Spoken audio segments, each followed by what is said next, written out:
guys, it's Coach Adley. In this video, we're gonna be doing cartwheel progressions. So that means we're gonna start from just a lunge lever and we're gonna be working our way into a step hurdle round off. All right, let's go.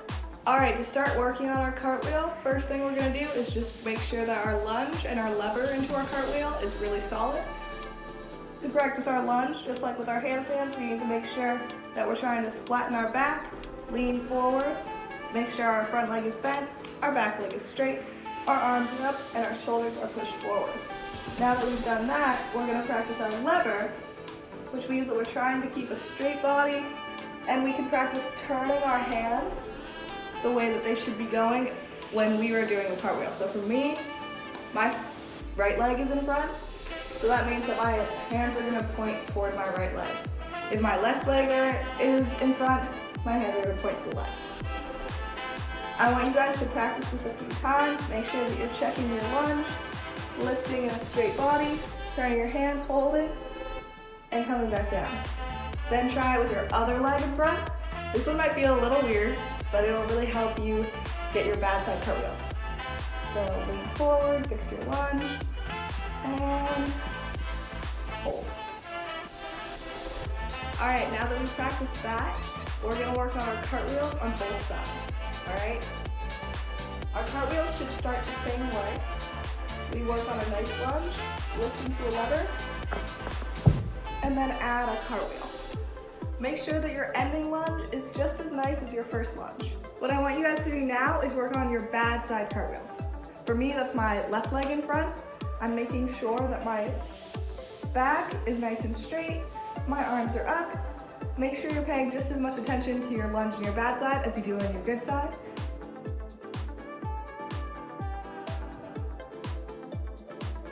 All right guys, our next activity is going to be doing one-armed cartwheels. For all of these activities coming up, it's bonus points to try them on both sides, but you don't have to. To do our one-armed cartwheels, I want us to first just try doing a normal cartwheel and then trying to pick up our bad arm as quickly as we possibly can once our hands are on the ground. You can also try picking up your good arm. That's a little bit more tricky, so bonus points if you want to do it that way. So that means that I'm going to go into a cartwheel and try and lift up this arm as fast as I can. Now we're going to try our one-armed cartwheels without putting both hands down before. That means for me, I like to put one arm behind my back to make sure that I don't put it down. But if that's too nerve-wracking for you, don't worry about it. Just try lifting it up like this and then move on to this later. Make sure to be really careful doing these. They can be baby cartwheels at first and then move on to bigger cartwheels. Just make sure that you're not going to hit anything around you. But other than that, just be safe, have fun.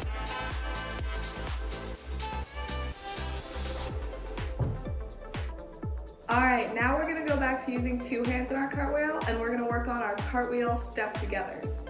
These are really important because they help us kind of move toward a round off. What we're doing in a cartwheel step together is it looks like a normal cartwheel, except at the end, instead of landing back in our lunge and putting our back foot down like that, we land our first foot in front and then swing our other foot to meet our first foot and have a straight body. All right? That looks like this. All right, now that we've practiced our cartwheel step togethers, we're gonna work on our hurdles so that then we can work on our round offs. If you guys remember, our hurdles look like this. We take our bad foot and we step it in front. Then we're gonna skip, I like to call it, our good leg in front into a lunge.